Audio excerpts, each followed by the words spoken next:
Blaise Pascal, la théorie du vide est née à Rouen.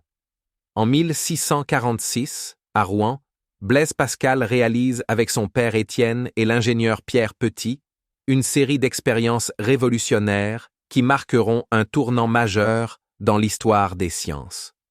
Inspiré des travaux de Torricelli, ils remplissent un tube de mercure qu'ils retournent dans une cuvette. Le liquide descend et laisse un vide visible au sommet. C'est la première reproduction en France du phénomène barométrique, prouvant que ce vide ne provoque aucun désordre, contrairement à ce qu'enseignaient les aristotéliciens. Pour frapper les esprits, Pascal fait construire à Rouen un immense baromètre à eau de près de 14 mètres dans la cour d'une verrerie. Le liquide ne remplit pas tout le tube, confirmant la présence d'un vide impressionnant au sommet. Dès janvier 1647, il organise des démonstrations publiques devant des centaines de spectateurs, notamment sur la côte Sainte-Catherine utilisant divers liquides, eau, vin, huile, eau-de-vie et format de tube. Il appelle même les sceptiques à exprimer leurs objections, qu'il réfute par des manipulations brillantes.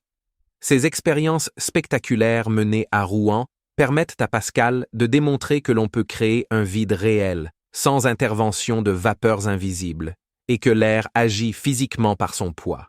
Il publie ses résultats dans un petit traité, Expériences nouvelles touchant le vide, largement diffusé dans toute l'Europe grâce au réseau du père Mersenne.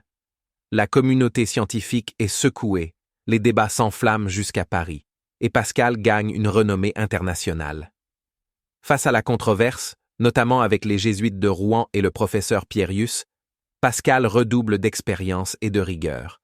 Il démontre que même une bulle d'air introduite volontairement dans le tube fait légèrement baisser la colonne de mercure, ce qui confirme que le vide au sommet est essentiel à la montée du liquide.